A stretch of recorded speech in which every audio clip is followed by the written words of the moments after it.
Bishop Javed साहब भी यहाँ मौजूद हैं. सर कैसे हैं आप? ठीक ठाक है? माइक आपको लगा हुआ है. बहुत शुक्र है जी. आप कहाँ पे हैं कर्नल साहब? मैं कुरंगी अलनूर सोसाइटी में मेरा चर्च है. मेरे चर्च का नाम ब्लेसिंग ऑफ गॉड है. अच्छा. फाउंडर चेयरमैन हूँ. माशाल्लाह जी. और कब से हैं फाउंडर मेंबर इसके कम्युनिटी के? मैं ये 1927 से हूँ. सॉरी, हाँ बिल्कुल 27 से. 27? 87 से 87 से. अच्छा माशाल्लाह. मैं आगे चले गए. मैं जरा परेशान हो गया. मैंने कहा ये तो 27 आपने बता दिया. आप 1987. शुक्रिया. Thank you. होता है कभी कभी हिसाब किताब. बिशप साहब, चर्च का कल्चर कराची में जो है वो हमारे क्रिश्चियन स्कूल्स बहुत सारे हैं. चर्च के कल्चर को जिस तरह कराची में लिया जाता है वो आपके सामने बिल्कुल एक ऐसे ही it's a part of Karachi बिल्कुल है. उसमें कोई ऐसी मैंने कहीं कोई ऐसी खबर कभी सुनी नहीं, कभी देखी नहीं.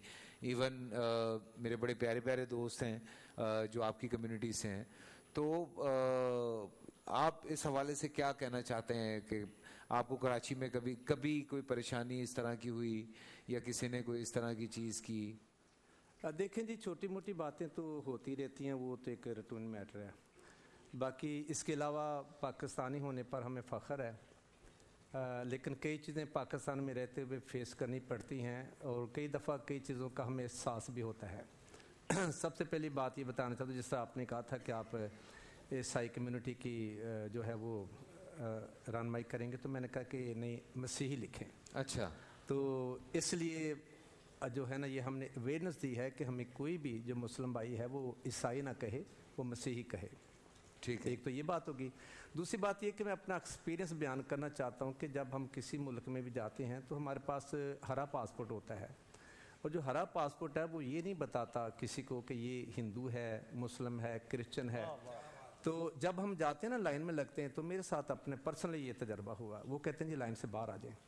Are you from Pakistan? मैं कहता यस जी. जब वहाँ जाते तो हमें एहसास होता है कि हम पाकिस्तानी हैं और सबके साथ एक ही जैसा सलूक होता है. पाकिस्तानी होते हुए अब पाकिस्तान में रहते हैं तो हम यहाँ पर अपनी अच्छी ज़िंदगी गुजारते हैं. और जब बहुत सारे चेहरे देखते हैं जिस तरह के हमारे सामने बैठे हैं तो हमें खुशी होती है, रश्क होता है कि भाई बड़ी बड़ी अजीम हस्तियाँ हमारे दरमियान हैं, बड़ी खुलूस से मुलाकात करते मिलती हैं और फिर रहम दिल बड़े लोग हैं. लेकिन कई चीज़ें तजर्बे से गुजरी हैं कि हम मसीही लोग होते हुए जब हमारे कई ऐसे भाई या बहनें जिस तरह के नरसंग भाई जो होते हैं वो बर्दाश्त नहीं करते. रिसेंटली जनाब में मेरी बहन है, वो 18 गेट की अफसर, अभी उसका मज़ीद प्रमोशन आया है तो उसके साथ वहाँ मुखालफत शुरू हो गई.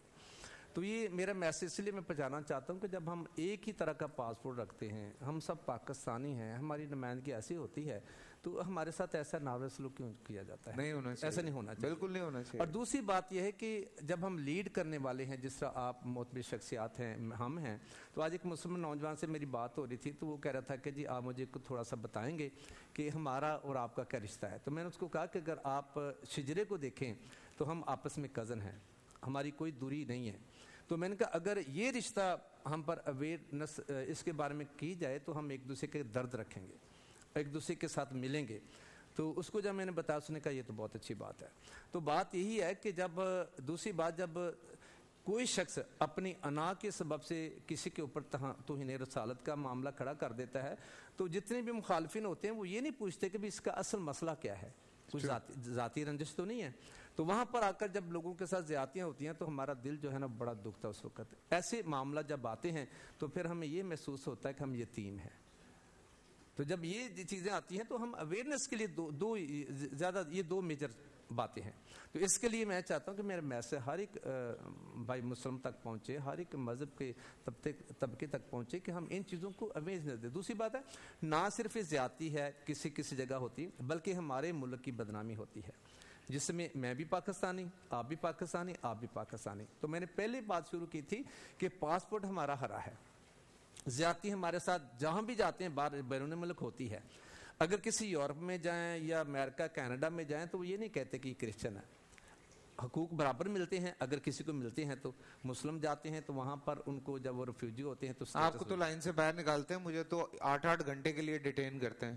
نہیں میں ایک بات وہی کہہ رہا ہوں نا. نہیں میں صحیح بتا رہا ہوں. جی میں مذاق نہیں کر رہا, میں 3 دفعہ ڈیٹین ہوا ہوں امریکہ میں 8-8 گھنٹے. جی تو یہ چیزیں جب یہ چیزیں آتی ہیں تو پھر اس کا مطلب ہے کہ ہمیں اپنے ملک پاکستانی ہونے پر فخر ہے نا, کہ یہاں پر ہم آزاد ہیں, جہاں مرضی رات گھومتے دن گھومتے, کوئی بھی کسی قسم کا خطرہ نہیں ہوتا. تو جب شکایت بالکل بجا ہے سر, دیکھیں بلانے کا مقصد ہی ہے. بلانے کا مقصد اگر کہیں کسی کے ساتھ کوئی زیادتی ہو رہی ہے اس پہ ضرور بات ہونی چاہیے. تو جب یہ زیادتی تھوڑی بہت ہوتی ہے, اگر یہ بھی ہم سے دور چلی جائے تو ہمارے پاکستان جیسا کوئی بھی ملک, ٹھیک ہے, تو ہمارے ملک کی جو سمتیں ہیں وہ درست ہو جائیں گی. ٹھیک ہے, تو لوگ سکھ کا سانس لیں گے. اور کوئی بھی شخص جو ہے, بے شک وہ ہندو ہے, مسلم ہے, کرسچن ہے, ملک پاکستان سے باہر جانے کی تمنا نہیں کرے گا. واہ, ٹھیک ہے. تو اس لیے میں چاہتا ہوں کہ تھوڑی سی یہ اویئرنس. پورا سال انتظار تھا مجھے اس رمضان میں. 30 دن 6 ٹیمز, 12 کنٹیسٹنٹس اور کیش کا پاؤں. اب گیم وہ ہوگا جسے آپ کا نہیں ہے, جس نے جو کرنا تھا کر لیا. لاکھوں عوام کو دینے کا ذمہ ہم نے حصہ. شور گونجے گا ہر گلی نکڑ اور دکان. رمضان لیگ بنے گی آپ کی پہچان. نعرہ لگے گا تو پارا چڑھے گا. گیم شو ایسے چلے گا. رمضان لیگ روزانہ شام 7 بجے صرف بول انٹرٹینمنٹ پر. بول انٹرٹینمنٹ کے شوز دیکھنے کے لیے ہمارے چینل کو سبسکرائب کریں اور بیل آئیکن پر کلک کرنا نہ بھولیں.